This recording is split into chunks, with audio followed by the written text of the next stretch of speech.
Greetings, Marsh here, and welcome to episode 286 of my modded Factorio playthrough. In the last episode, we got our lithium-ion batteries ready to go and upgraded our character and crawler. But now, what we need to do is try to upgrade our factory. Specifically, all of our accumulator farms, which we have quite a bit. And considering that we're kind of constantly running out of power, I'm pretty sure we need more accumulator. We don't have a balanced factory in the sense where the solar panels will fully power the factory, but even if that balance is off, you still need to have enough accumulators to make it through the night. And we don't really, I mean, we kind of do, the sun's about to come up, but we're pretty close to the maximum, and, in the past few episodes, we have been running out of power. So we do want to upgrade our accumulators. I'm thinking maybe at least double this capacity. So about 500 gigajoules. And with a 50% density increase with better batteries, we won't have to make this quite twice as big. But we also need to rebuild it, because the robot zone doesn't extend into here because there's no room for it right now. One problem with that is that we just don't have very much cobalt. In fact, we have none. So the robots are done with their work, and about every 20 episodes or so, I kind of like to go through the factory and make small fixes to it that probably don't really need their own episode, just so the episodes keep on moving and it's new content every time. But nonetheless, I'll kind of cover a little bit about what happened, where the robots filled all this in, and I kind of went in there and filled in all the refined concrete. But we're also kind of running low on stone, because we haven't really been making anything for a while, so I kind of want to wait. This will eventually kind of fill up. I don't know exactly what it's set at, but probably about 100,000 or so. And we'll wait to generate some more stone before we do that. Some other things that were done. One, kind of the big one, is that the setups here were using speed modules when they could have used productivities. And kind of the reason why I did that is that I was just used to the coil machines not being able to use productivities, because Angel Bobs doesn't want you to double dip. So they won't let you do productivities twice. So if you make coils, you can't put the productivities on there. You put the productivities on the coil choppers. But if there are no coils, then you could just put them on the plate machines themselves. And I just wasn't thinking of that. So I upgraded these rare materials here to handle greater input. But one interesting thing is that since you can't really put silicon into coil form, you basically have to use the productivity modules for the casting machines themselves, and not a lot of space in here because of how complicated it is. But luckily silicon isn't exactly something we're ever running low on. It tends to be something that is always well controlled.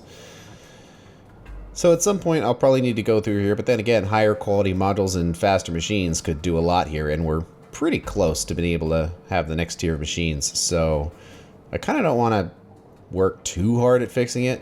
One thing I did though is, because we're short on zinc here, and because all three of these materials, brass, bronze, and gunsmetal, can use the zinc, not using productivities will help us grind through it faster.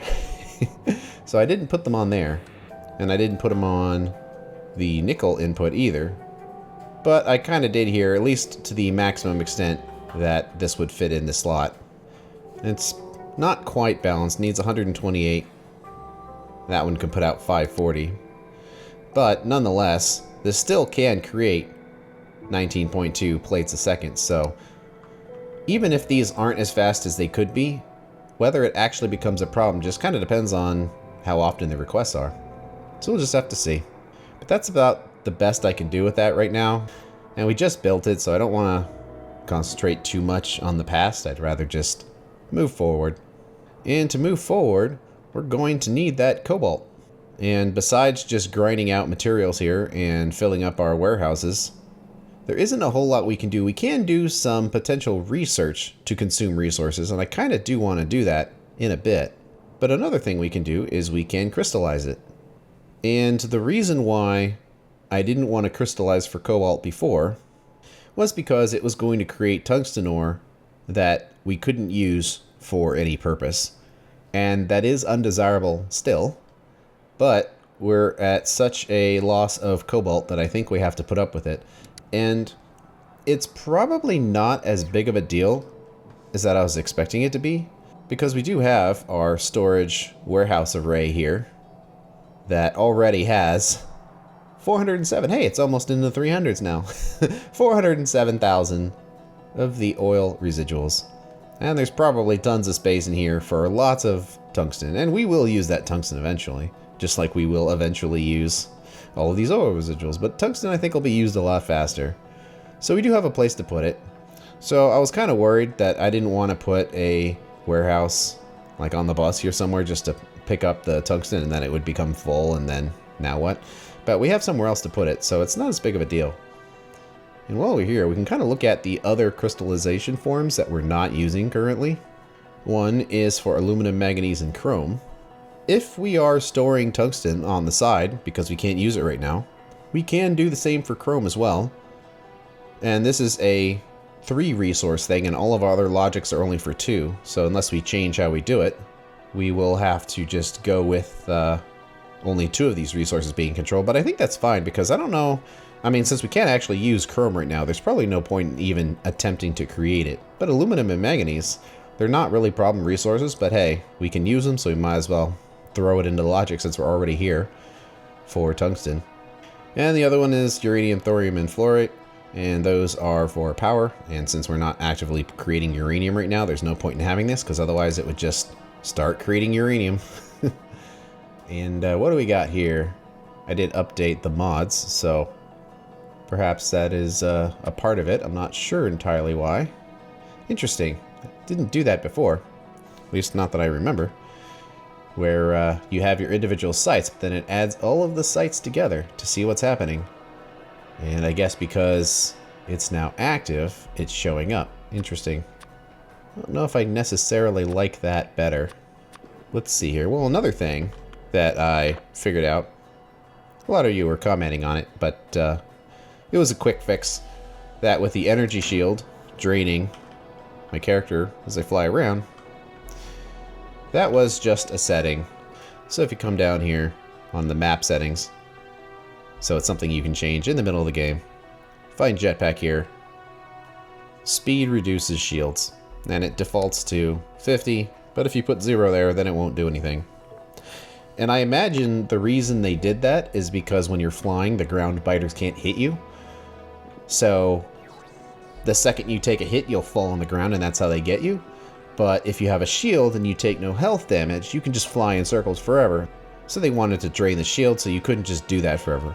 But since I don't fight the biters that way, and I'm fine with just not abusing that, I just disabled it, so now we can just fly around and not worry about that. Are there any new settings for Yarn? Luckily, it's near the bottom. Oh, interesting. Amounts are adjusted by mining productivity research. Because I kind of don't like the idea of it just popping up just because something started mining, which happens often. But since I don't see any immediate settings for that, I won't worry too much about it. It is kind of annoying that it overlaps with the logistic network channel there. So then it kind of glitches out a little bit just by hovering over literally anything. There we go, this might be it. Luckily a per player thing, so we can change that. So does that fix it now? Ah, much nicer. Still though, I think Yarn's gonna just be displaying stuff. I don't know, it might be interesting to see how the resources are getting used over time, but I don't know. Okay. Well, we're going to need to do some combinator stuff. So there should be some around here. Not exactly sure how many we want, but we'll just grab a few of each. I kind of want to do this prior to making the accumulators, because although we won't be making much cobalt when we're making accumulators, we will be making stone and stuff, specifically slag, and then that slag will be turned into these crystallizer resources. So I don't really want to be making stuff until we're ready to go, because I want all of that, if possible, to go into making cobalt.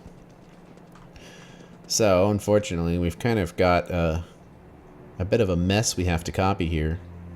Let's see, that probably doesn't have to go right there. It is going to unpower things for a while, but since we're not making anything, I guess it won't matter. So we can grab this whole line, do one, and then another one.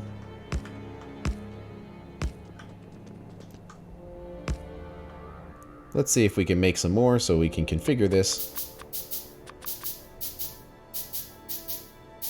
Oops, those are recipe combinators. They look the same.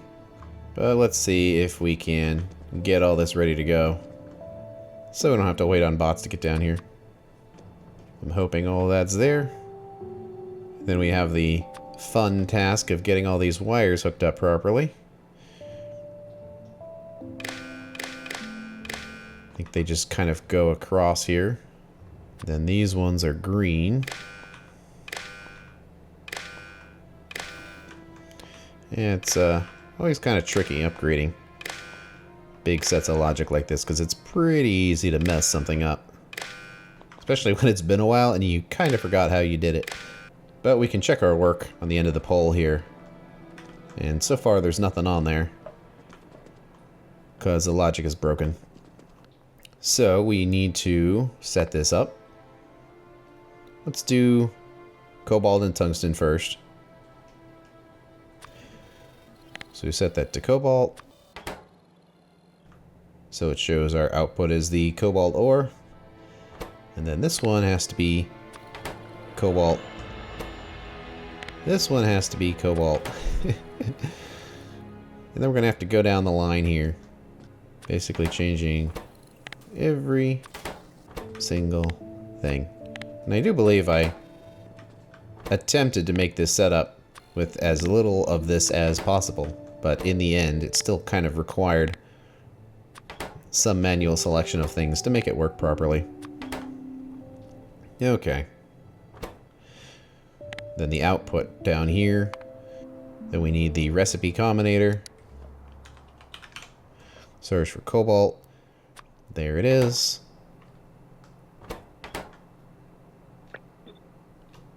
Then we need to go back up. This time, changing everything for tungsten. Okay, now that everything is set, we can kind of see if it worked.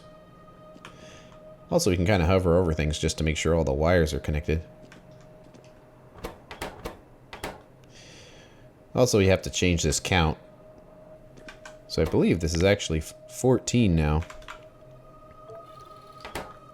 So our output is still the silicon and silver. It's interesting that the output is 10. Even though we don't have any of the resources. I see that it's not counting up all of the way here. But let's adjust this other one for what we need to do first. And that'll be aluminum and manganese, and then chrome will just be something that's created.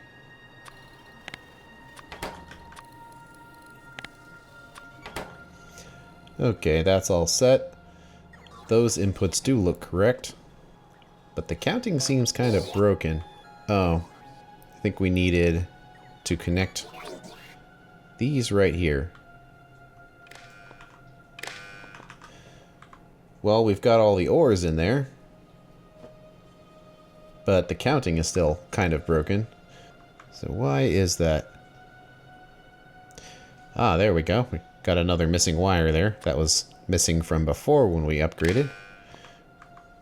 So this has probably been broken a while, but the count is kind of here just to check for errors. But still not counting, right? It's a lot of layered wires. But it looks like these signals over here aren't making it across. Ah, there isn't a wire up here as well. And that was from before. But let's see, does it make sense what it's doing here? So copper is overloaded, which means it's not sending that or the iron signal through, which does make sense. And then for lead and tin, both go through because neither are overloaded. Silicon and nickel go through because neither are overloaded. Gold and nickel do not because nickel's overloaded. See, are those connected? I guess they are on the wire here.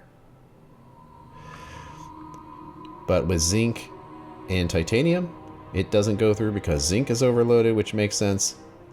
And then we're overloaded on manganese, so that and aluminum doesn't go through. And then these two, which are 10, which I always find kind of interesting. Why is the signal 10?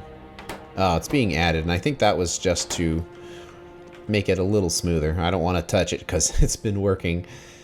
So that's why they're 10, because they're essentially 0. And that's probably to make it so there's no 0 signals. So then, of those signals, we have 6 total signals, which are relevant. Basically, it means of all of our resources, we can make these 6. And then they are counted, but since the 0 signal is technically a signal, that 1 through 5 is our relevant items here. And it's counting to see what we have the least of. So the thing that we have the most of isn't going to show up because the way it's counting is how many things are smaller than it. If nothing is smaller than it, it doesn't appear. So of the relevant signals, tin is the biggest. So when it counts them, tin does not appear on the list because tin is technically 0. And then it's counting the signal up from basically biggest to smallest, with biggest being 0. So it goes from lead, silver, silicon, and then our 2 smallest ones of titanium and cobalt. Essentially they're 0. And they're tied, so they're both 4, but one of them would be 4 and one of them would be 5. And then all of the 6s are the signals that aren't relevant. That essentially they don't exist, but they kind of do, so that's why they're in there. And then it goes through here and it picks out all of those extraneous signals. So the only things we're actually calculating are the relevant ones. And that still works. And then it's doing the count check to make sure that there's not too many signals, which there aren't. Of our relevant signals there, it checks all of these, and the materials that we have the least of are tungsten and cobalt. So they are displayed. They get shot through here, and there it is, tungsten and cobalt on the wire. So with recipe combinator, all of these should show tungsten and cobalt. And they seem to. So I believe we have that fixed / updated. So it's going to work a little weirdly because we're not actually going to be storing any tungsten here. So this tungsten number is always going to be almost 0. So do we want that? Not really, because it means that even if we have enough cobalt, it's still going to be running because it's trying to fill up tungsten that doesn't exist. So we kind of want to generate a false tungsten signal here. And we could use one of our complicated warehouses to do it, but since we're not actually going to store it up here, I kind of don't see the need for it. So I think we can accomplish the same thing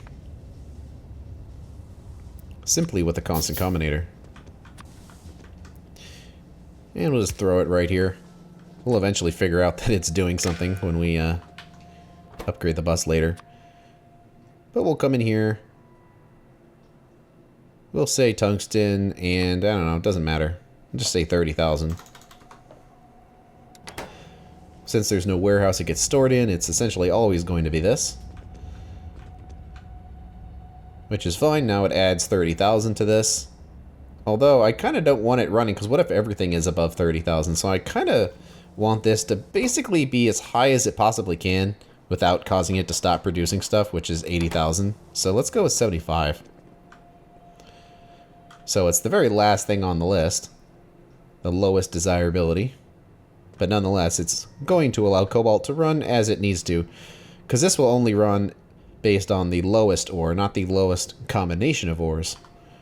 The combination only gets stopped if they are too high. So now there's no tie, it just says the lowest is Cobalt. So then when you look at the number counts, now it's 1, 2, 3, 4, 5, and makes a little bit more sense. Okay. So if we just let that exist, it should be fine. And how are we doing on our refined concrete?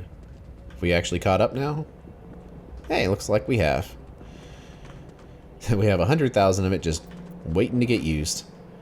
Okay. that's fine. I do kind of want to upgrade this setup slightly to make more concrete, since it seems like we have more than enough stone, but we can kind of wait for later for that. One other thing that I've been kind of meaning to do is that we upgraded the bus with blue belts. On the bottom, the inputs, we upgraded the outputs with blue belts, but we haven't upgraded the middle with blue belts. They're still red.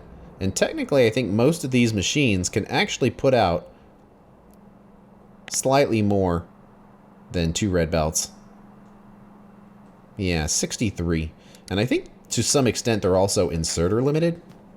So let's use our upgrade planner here and switch this to blues.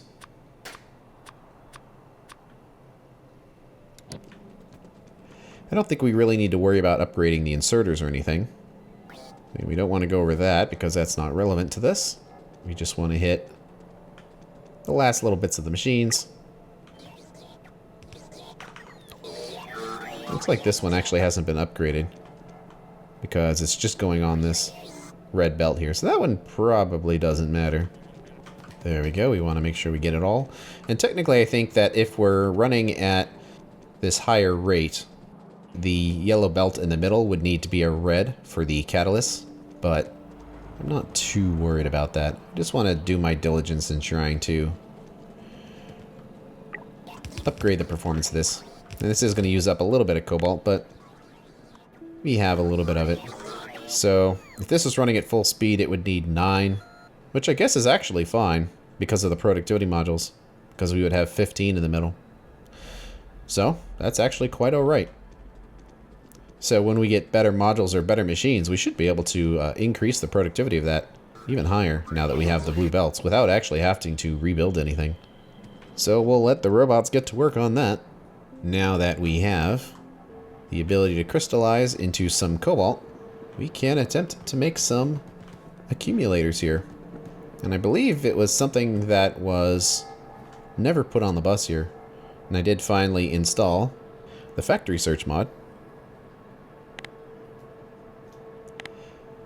And it is pretty cool, I'll admit. We can search accumulators. It would have been the high capacity red ones, but not the recipe. Results not found. So it means we don't have them. But it's kind of cool that you can search like logistics and storage. It really does its job looking around. And it says we have a chest here. And of course it is right here because I remembered. But has a little arrow pointing you to it. That's pretty darn cool. Because I knew we had a few in there. So that is neat. So, how many accumulators do we want to make? Well, I believe we made this setup kind of around 30 or so. And yeah, that's the case. So we probably kind of want to do the same thing up here as well. So let's make a new line. Eventually gonna have to clear all that junk out, but that's for another day. Accumulators. Now we can do the high capacity accumulator 2s, which increases from 10 to 15. It's not huge, but it's still nice. And then there's these other accumulators like slow accumulators and fast. I'm not terribly sure what the advantage is to that. I'm sure if you had some kind of special electric network, because it would create like priorities on where the power went, but seems that just the standard high capacity ones work just fine. So I see no reason to change that. So we're going to have 30. What does that look like? How many machines? Do we use productivities? Nope. Just speeds. And when we do that, it's a relatively small setup to grind through all of that. We'll need the regular high capacity accumulators to go in there, which also require their batteries. And I guess I'll do it down here. That also requires the 30 batteries, which I believe we will have, so it's good that they're all matched. And altogether you see that it uses a reasonable amount of electronics, but mostly batteries, and then with battery 1s, we will be using tons of lead to make that, so we will be creating some resources here. And also making circuits, which will go through other resources as well. We do need some plate choppers. They are pretty simple, but we'll throw it in here. Looks like we need an iron and a steel, so we'll just calculate this out here. Looks like it's perfectly fine. Just using all productivities, it's nice that it balances out, where one machine will create exactly what you need with just the productivities. And then there we go. So it's just going to be 3 machines. But it would probably be a lot simpler if we did 2 machines for the choppers, because then we can do direct insertion. Okay, well, before we start building it, even though it's quite small, let's get the request here. And it looks like the next free one is this, so we'll just use it. And there goes our cobalt. Oh, we still have a little bit. I thought we were basically done with cobalt, but we still have some. But looks like this one right here is for our batteries. So where are they stored? Are they intermediates? Yes. So lithium ion. Lithium ion. Then we need to make a request. I think before I was complaining about making these warning sensors and it was like, oh, they never go off. Why are we doing this? And now with the problem with that tinned wire coil train, that suddenly it became relevant again. So I guess that means we should keep doing this because they are useful warnings. We're going to need to do some science research in order to get rid of all that tinned wire, so it's going to be blinking for a while. Lithium ion, negative 512. Turn it on and off. And that should make a request in a moment. I guess we can just build our thing right here while we're waiting so we can see the batteries come in. It is kind of annoying that it has the total, but it's also showing the site itself. So it seems like it's kind of displaying the same information twice there. Maybe if we got rid of the ore summary lines here, that would fix that.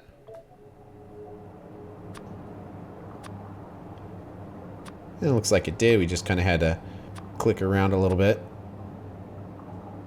But are there any other settings? Oh well. I think I'll take that as being better than it was. Hurry up, LTN. I want my batteries. Okay, well, we'll have our setup here. Let's just, I guess they're all basically the same. But we'll hit this. It'll be pretty symmetrical, really. Where it's 5 machines. The ones on the outside be the ones making the batteries, but then where did they go? Are they made in a chemical plant or something? Oh, no. We're making accumulators, not batteries. The batteries are made in a chemical plant. Okay. So it's requesting cobalt steel. I'm surprised it can even make that request. But it is asking for the batteries as well. So, the train comes in. Dynamic station starts pumping out batteries.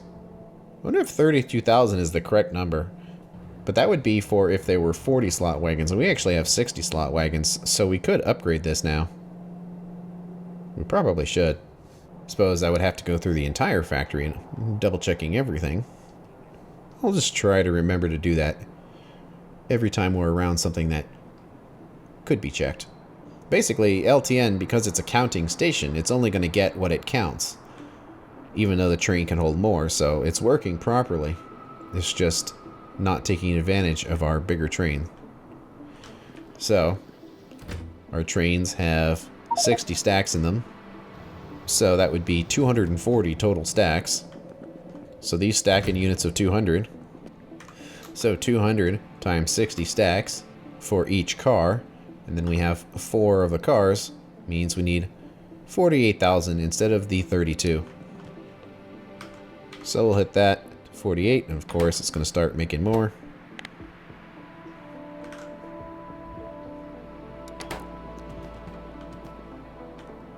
That only really is relevant towards a supply station like that. But it's counting, so it won't matter that we change that. Because you see here, that this is the requested amount and this is the count for what it's delivered and this is what's actually in the warehouse. So once it reaches the request count, it will send the train on its way, regardless that there's more space available. And see, there we go. The train's just waiting for it to be filled up, but it has stopped supplying.